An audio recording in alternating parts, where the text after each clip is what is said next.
Hello everyone. सो episode की starting में दिखाया जाता है कि यायो अपना काम कर रही थी और बाकी सभी जो मेंबर्स थे वो एक एक करके जाने लगते क्योंकि उनका टाइम हो चुका था। तभी यायो के पास शानेंग का मैसेज आता है आज शाम की पार्टी के लिए, जहाँ पर उसके क्लासमेट्स सब लोग मिलने वाले थे जो बहुत ही बड़े लॉयर भी बन चुके हैं। इवन वो एक बहुत ही अच्छी लग्जरियस पार्टी भी थी।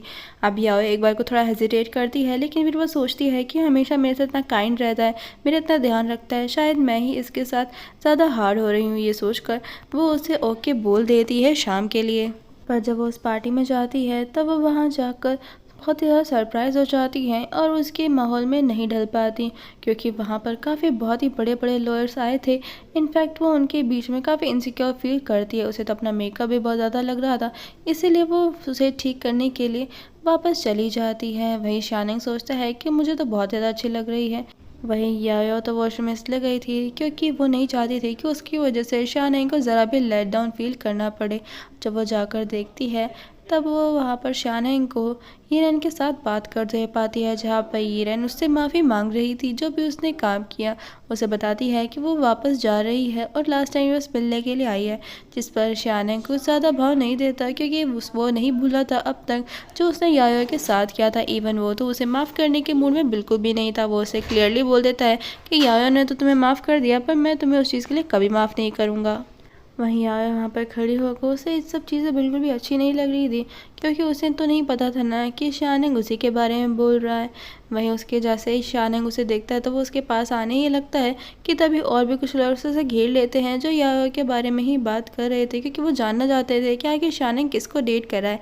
इवन जब शानेंग याओ से सभी को इंट्रोड्यूस कराता है तब वो इस तरीके से एक्ट करता है जैसे कि याओ भी उसी की तरह शादी वादी में कोई भी इंटरेस्टेड नहीं है और मैं इसको आगे फ्यूचर में और भी ज़्यादा ग्रो करने में हेल्प करूँगा। इन सब चीज़ों की वजह से यह बहुत ही ज़्यादा वीक फील करती है। उसे ये सब तरह की बातें बिल्कुल भी अच्छी नहीं लगती, जैसे कि शानेंग उसकी कुछ भी प्रायोरिटी को इम्पोर्टेंस दे ही नहीं रहा है। अब होता ये है कि शानेंग के मना करने के बावजूद यायो ड्रिंक करने लग जाती है और वो उसको वहाँ से बाय बोलकर चली जाती है, क्योंकि उसे शानेंग का ये बिहेवियर बिल्कुल भी अच्छा नहीं लगा था।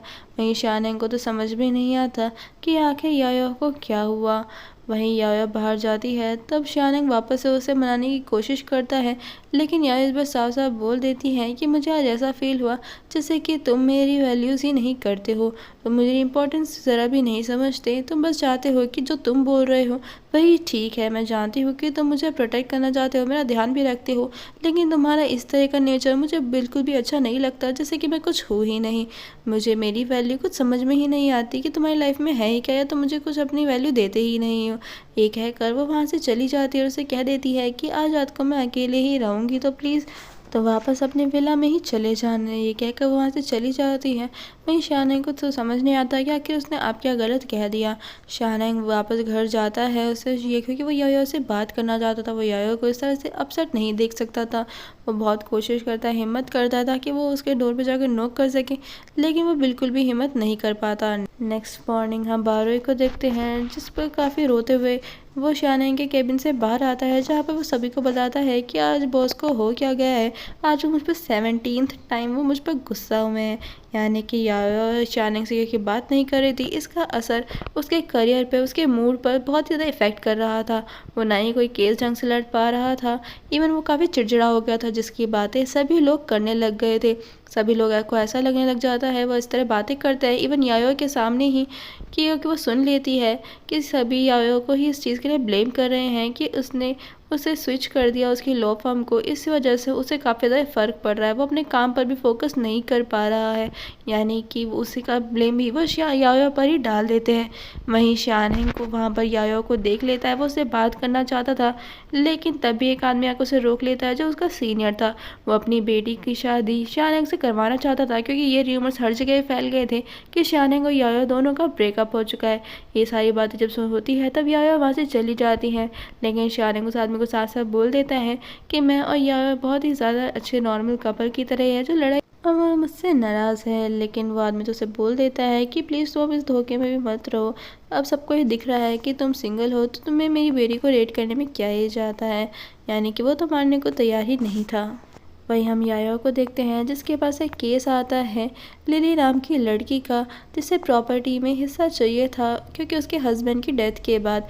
लेकिन उसके हस्बैंड का फादर जिनका नाम गुरन था, उसका केस कोई और नहीं बल्कि शानंग लड़ रहा था।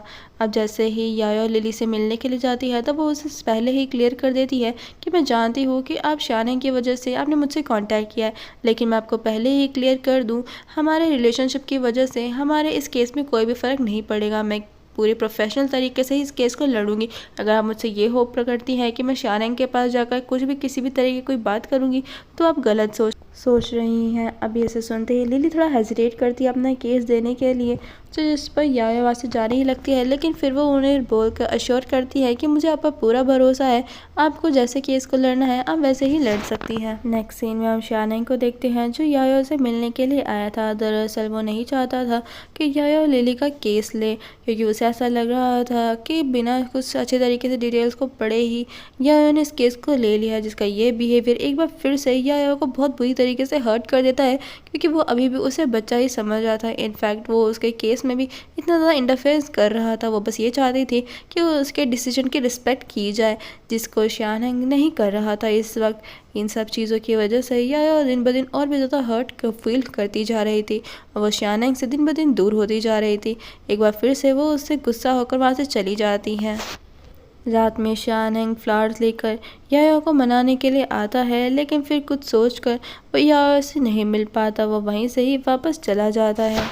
वहीं याया अपने घर में बैठकर शानंग के बारे में ही सोच रही थी। उसे ऐसा फील होता है कि उसने आज शानंग को कुछ ज़्यादा ही सुना दिया, उसे इतना सब कुछ नहीं सुनाना चाहिए था। वो शानंग को बहुत ज़्यादा मिस भी कर रही थी, लेकिन वो उसे कॉल भी नहीं करती। तभी नेक्स्ट मॉर्निंग उसे पता चलता है कि लिली ने सुसाइड करने की कोशिश करी है, इसीलिए वो तुरंत ही उससे मिलने के लिए हॉस्पिटल जाती हैं, जहाँ पर वो लिली को जाकर देखती है। वो उससे पूछती है कि अगर आप मुझ पर भरोसा कर रही थी हैं तो आपने सुसाइड जैसा कदम क्यों उठाया, जिस पर लिली उसे बताती है कि आज उसके हस्बैंड का बर्थडे है और क्योंकि आज उसका हस्बैंड उसके साथ नहीं जिससे वो इतना प्यार करती है, इस वजह से वो काफ़ी ज़्यादा लोनली फील कर रही थी। वो बस अपने हस्बैंड को इतना मिस कर रही थी कि वो बस उनके पास जाने के लिए मरने तक के लिए तैयार थी। अब ये सारी चीज़ें देख कर याया को आइडिया मिल जाता है कि वो अपना केस किस तरीके से लड़ सकती है। बस उसे सबके सामने ये प्रूव करना था कि लिली वाकई में गुरन के बेटे यानी कि उन अपने पति से सच में बहुत ज़्यादा प्यार करती है। उसने उससे शादी पैसों के लिए नहीं की है। नेक्स्ट सीन में हम वूजुन और चैंगजी को देखते हैं, जहाँ पे वूजुन चैंगजी को उसका नया केबिन दिखाने के लिए लेकर आया, जिसे देखकर चैंगजी को बहुत ज़्यादा अच्छा लगता है। इवन उसने लैपटॉप पे उन दोनों की ही डिस्प्ले पे पिक्चर लगा रखी थी। तभी चैंगजी की नज़र शानंग पे पड़ती है, जो कि सभी लोगों पे बहुत ज़्यादा गुस्सा कर रहा था, जिसे देखकर जब वो वूजुन से इस बारे में पूछती है तब वूजुन उसे बताता है कि जब से इसके और याया के बीच में लड़ाई हुई है तब से ये इसी तरीके से कोल्ड बिहेवियर कर रहा है। वही शानंग जब घर में होता है तब अपना काम कर रहा था, तभी उसके घर की बेल बजती है तो उसे ऐसा लगता है कि शायद याया आई है, तो वो वहाँ जाकर देखता है। लेकिन जैसे ही वो वहाँ जाता है तब वहाँ पर चैंगजी खड़ी हुई थी अपने डोंग थंडर क्रैकर को लेते हुए। वो उसे कहती है कि उसे कुछ दिनों के लिए बिजनेस ट्रिप पर जाना है और उसके घर में कोई भी नहीं है, इसलिए वो थंडर क्रैकर का ध्यान रखने के लिए उसे उसके साथ दे जाती है। इनफैक्ट वो ये भी बोलती है कि अगर इसका ध्यान नहीं रख पाओ तो याया को यहाँ पर बुला लेना, वो तुम्हारी हेल्प कर देगी और फिक्र मत करो, बस तुम याया को थोड़ा स्पेस दो, वो अपने आप ही तुम्हारे पास आ जाएगी। उसके जाते ही शानंग के पास याया को कॉल आता है तो बहुत ज़्यादा खुश हो जाता है। इनफैक्ट वो थंडर क्रैकर को ही बोलता है कि तुम तो मेरे लिए काफ़ी ज़्यादा लकी निकले। जब वो मिलने के लिए रेस्टोरेंट जाता है तो वो काफ़ी ज़्यादा एक्साइटेड था, इवन क्यूरियस भी कि आखिर याया ने उसे इस टाइम पे बुलाया, यानी कि उसने उसे माफ़ कर दिया। लेकिन जब वो वहाँ जाकर बैठता ही है कि तभी याया बोल देती है कि मुझे इस केस के बारे में सब कुछ पता चल चुका है और इस केस को मैं चाहती हूँ कि बाहर ही इस मैटर सॉर्ट आउट किया जा सके। यह शानंग तो सोच पड़ जाता है कि आखिर इसने मुझे अब काम के लिए बुलाया है। दरअसल याया फिर शानंग को दिखाती है कि मैं बस तुम्हें ये दिखाना चाहती हूँ कि वाकई में लिली गुरन के बेटे से प्यार करती थी और उसने उससे शादी पैसों के लिए नहीं कही थी, क्योंकि जब उसका एक्सीडेंट हुआ था तो तीनों जख्मी हुए थे। लेकिन लिली को अपनी नहीं अपने बच्चे और अपने पति की फिक्र थी। यह प्रूव कर देता है कि वो वाकई में गुरन के बेटे से प्यार करती है। दरअसल यायो इस केस से शानंग को ये समझाना चाहती थी कि शादी का मतलब सिर्फ यही नहीं होता कि प्रॉपर्टी में ही बंटवारा किया जाता है। शादी भी पे होती है तो दो लोगों के बीच में प्यार भी होता है जो दिन ब दिन बढ़ता रहता है, वो कभी कम नहीं होता। और इसी के साथ हमारे इस एपिसोड का एक्सप्लेनेशन यहीं पर ही खत्म होता है। गाइस, जाने से पहले मेरे चैनल को जरूर सब्सक्राइब करिएगा, कमेंट करके बताइएगा कि आपको ये ड्रामा कैसा लगा। Thanks for watching.